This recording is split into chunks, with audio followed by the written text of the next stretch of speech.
Ah! Another day, another video done. Oh, mamma mia! Woohoo!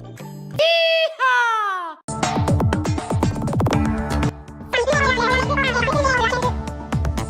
Big Bird? From the hit show Sesame Street. What could you possibly want now?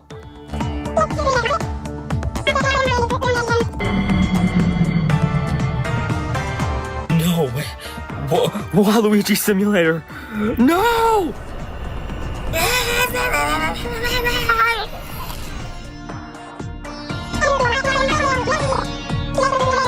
Oh, mamma mia!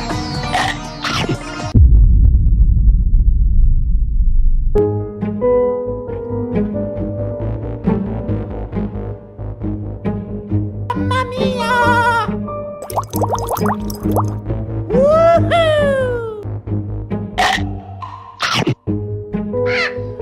Damn, not here. I am the ultimate.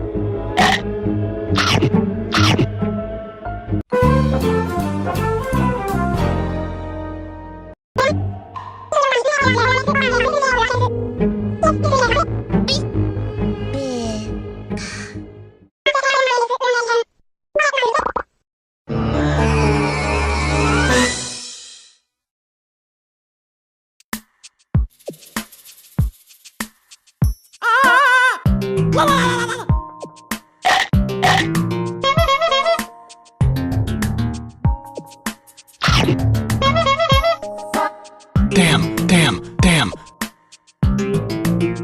Char! Hey, what happened?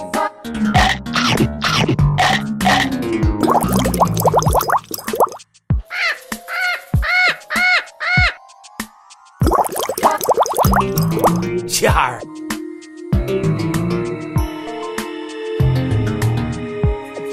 Yeah!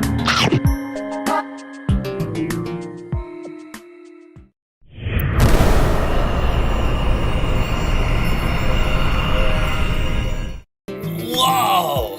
Ugh, what the? Guys? Otto, Shadowhead, Opila Bird, Tanuki Mario, Howard? What are you guys doing here?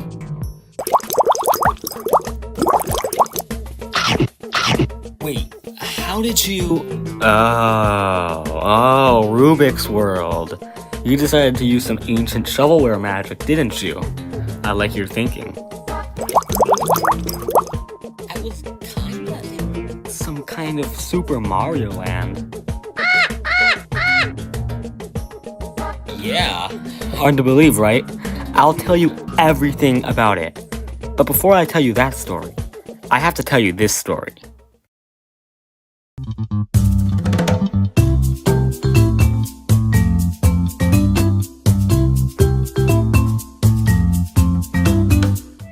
In the early 2010s, it was safe to say that Nintendo was on an all-time low. Low sales, low quality games, and a low selling system. The only thing keeping them afloat was the 3DS at the time. Nintendo needed to find a way to get money, and they knew just the way to do it. Enter Universal Studios. Just recently, they had opened a brand new land, the Wizarding World of Harry Potter. They were facing extreme success. They were even becoming a competitor to Disney itself, the largest name in the theme park industry at the time. Universal was known for its immersive lands, groundbreaking technology, and amazing rides. Little did they know, however, their next biggest customer would be coming up to them. Nintendo, now willing to develop its properties outside of gaming content, went up to Universal. After some behind-the-scenes talks, in May of 2015, Super Nintendo World was revealed. The early concept art, revealed to the public in December of 2016, showed Peach's Castle, Mount Beanpole, a Yoshi attraction, a Bowser's Castle ride, and a Toad House. These concepts would end up being very accurate, as it seems the design for this land was thought of and set in stone for a long time. The land was originally going to open in 2020 in Japan, but was delayed to early 2021. The Japanese one has Mario Kart Bowser's Challenge, an interactive Mario Kart dark ride, Yoshi's Adventure, a slow-moving Omnimover type ride through Mount Beanpole, Kinopio or Toad's Cafe, which, I say, has food that is not all great. Not gonna elaborate on it any further. Gift shops, a warp pipe entrance, and a Peach's castle.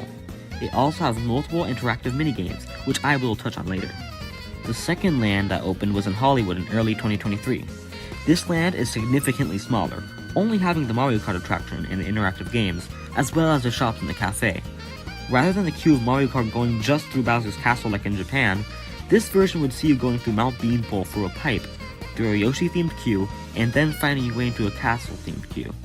Finally, after being delayed by the pandemic like all the other Super Nintendo Worlds, the Nintendo World in Orlando, Florida opened with the Epic Universe theme park in May of 2025.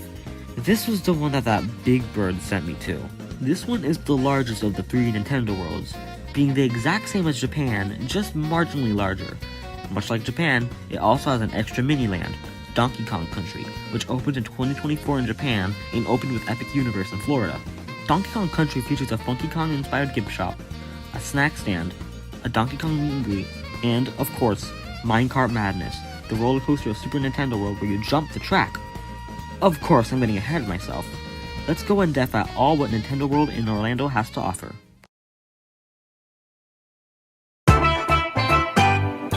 You enter Super Nintendo World via a warp pipe. This is an escalator into Peach's castle, which exits into the main land. Peach's castle itself is quite immersive, much like the entire land. It even has the paintings from Mario 64. As you exit into the main land, you'll be greeted with Mount Beanpole, the weenie of this land, which is basically theme park terms for a large thing that pulls you further into the land. Might I also say that there is a lot of 3D Land and 3D World inspiration from here. This is because the land was designed while those games were the newest in the series. Not that I'm complaining though. Those two are my favorite games in the series. On Mount Beanpole, there are multiple moving characters, like Goombas, Koopa Troopas, and even a Yoshi circling a tree. However, not all of them move all the time. This brings up my main concern with the land, which I will touch on later.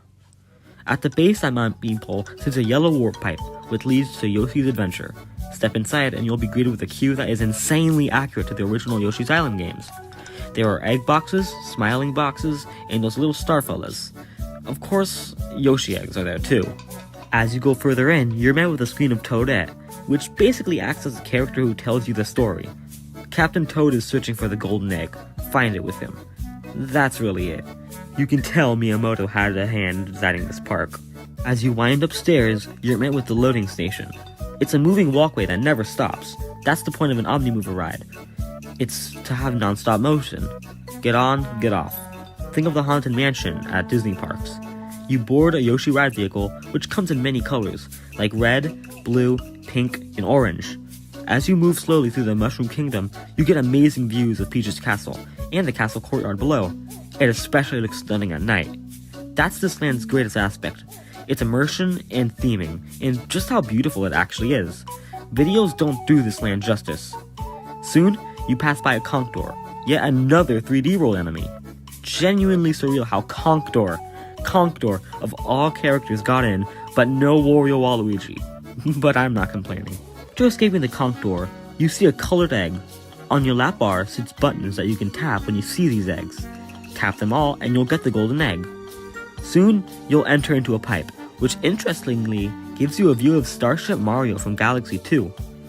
However, the real show starts when you exit into a show scene showing Yoshi, Baby Mario and Peach, a pink Yoshi, and Kamek. And even Poochie of all characters. I thought that guy was forgotten. Exiting out of the pipe, you go into a desert section. You see Pokies, Baby Yoshis, and yes, Captain Toad himself, wielding the golden egg. As you pass Toad, you see 2 more piranha plants trying to chomp at you, before narrowly escaping a thwomp and ending the ride. I find this ride to be great, especially as someone who's grown up with the series. My one complaint is that it's a bit too hot, but this goes through the whole land, the whole theme park even. There's barely even shade there, which is something I believe will be fixed in the coming months. Overall, I give this ride a 7 out of 10.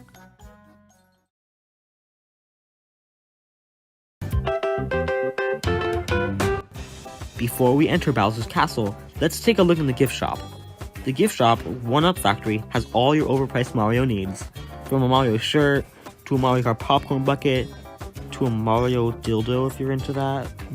These items really get you shitting yourself with pure bing bing wahoo joy.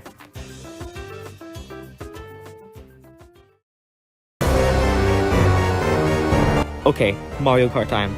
As we enter Bowser's castle, we're met with one of the greatest cues of all time, along with some of the greatest Mario music of all time. Like, seriously, I was shitting myself. They were playing the Super Mario 3D Land castle music. Anyway, all that aside, as we pass through the entrance, we're met with an absolutely huge stone Bowser statue, which is one of my favorite parts of the whole land. After passing by the large statue, you see things like that green boss doors from New Super Mario, trophies that are straight from Mario Kart 8, and this portrait of Bowser that uses a render from 2009. I know I'm a real no-lifer when I recognize every single render I see in Super Nintendo World. Like, I literally saw a bus that had a Diddy Kong render from Tropical Freeze that just looked so fucking outdated, I thought it was a bra render. As you pass the Hall of Trophies, you enter Bowser's study, which has many themed books and plans. And once again, that thwomp thing on the wall, literally taken from an IGN article about 3D Land. I know my shit. Anyways, you exit the study and you go into the dungeon where you can see Mecha Koopas and Bob-ombs being made. There are also full-sized bullet bills along with them. After that part, you grab your visors and go into a room which plays a tutorial on how to play the game. In the ride vehicle, there's AR goggles which lock onto your visor, which shows the game mechanics and items. This is where most of the ride is. You can use your wheel to be able to spin around on the fixed track and use red trigger buttons to fire items at Team Bowser, which is Bowser and the Koopalings. After the pre-show, you enter a room full of stairs leading to the loading station. The ride itself is a slow-moving dark ride that simulates speed rather than going actually fast. Something I actually find that isn't a bad idea like many say. Mario Kart is all about the items and environments and the interactivity. A ride like a roller coaster wouldn't allow anything like that. When you're loaded, you pass through one last tutorial before finally going on your race. After starting, you go into a room filled with pipes and a Chain Chomp figure with a thwomp.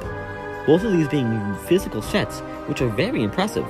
The pipes, which have screens in them, get filled with fuzzies as you enter Piranha Plant slides from Mario Kart 7.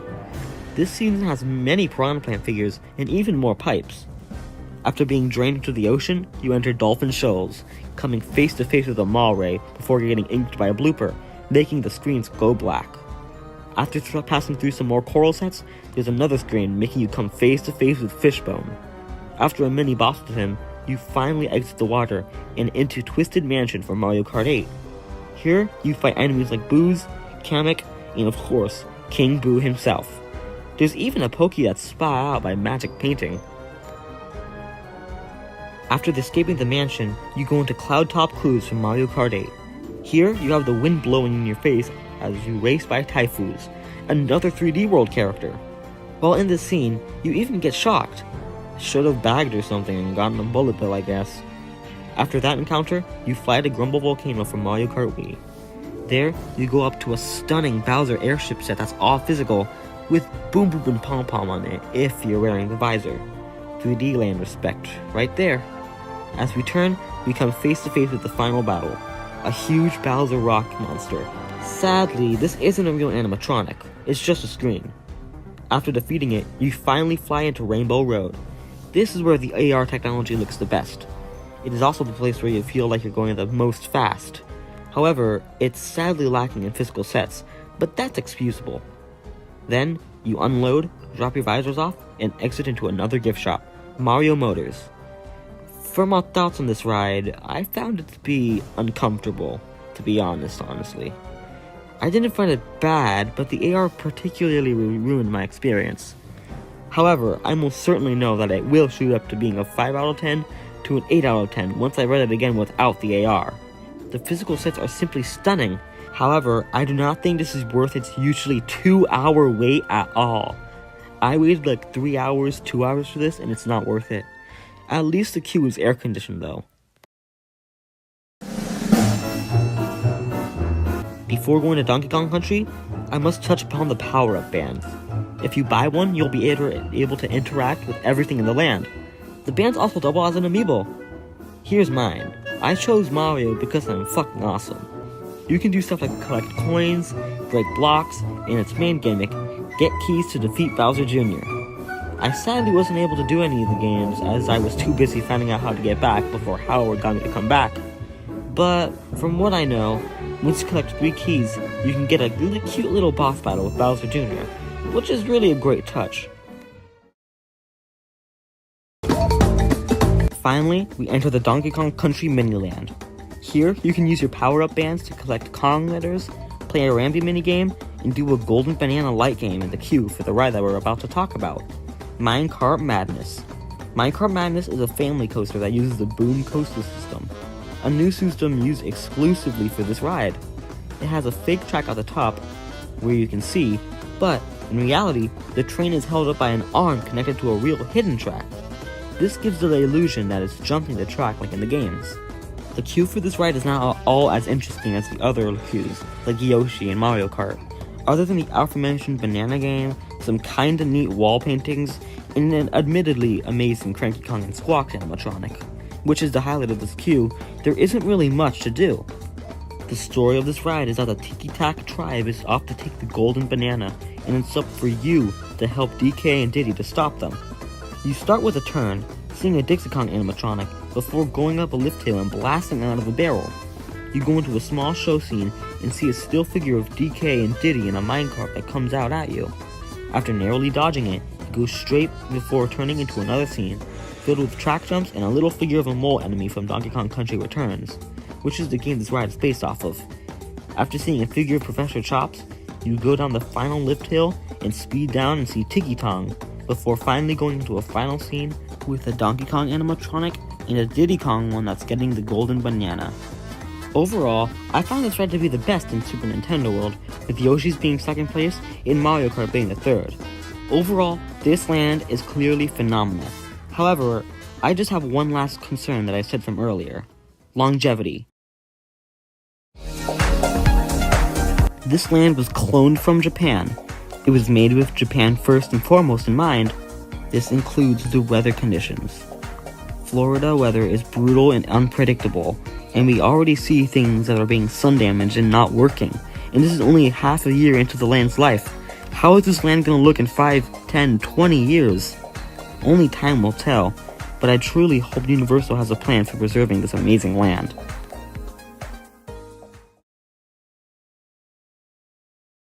And yeah, that was my adventure in Super Nintendo World.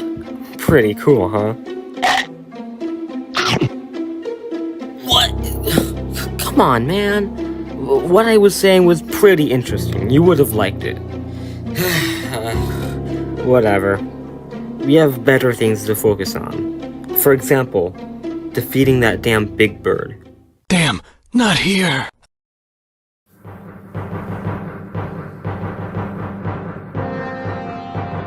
Fuck! He's already taken over the FNAF and Piggy stuff. What are we gonna do now? Alright, Otto. I'm counting on you guys. Good luck. These guys don't look too easy. Chaos control.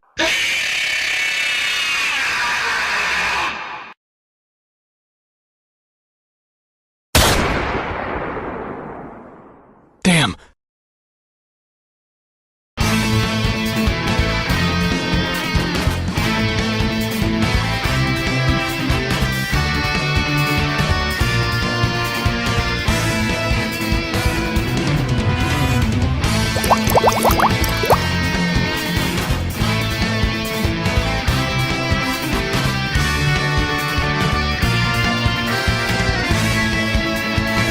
Big Bird, hand back the collection, dude. This isn't cool. It's right down. What? Waluigi Simulator. You know what? No, I'm not afraid of Waluigi Simulator anymore. You know why? Because I have one more thing up my sleeve too. This. The Mario Band. The Power-Up Band. I got this from where you sent me. That's right, I have one. And now?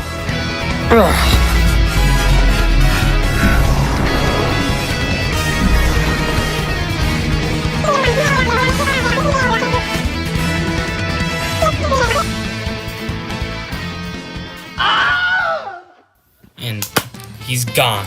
For good. Phew. That was intense. That was intense, honestly. Are you guys okay down? Whoa. I was about to ask if you guys were okay, but I think you guys did better than me. Well then, I guess the real hero here is Super Mario 3D Land. God bless you, Super Mario 3D Land.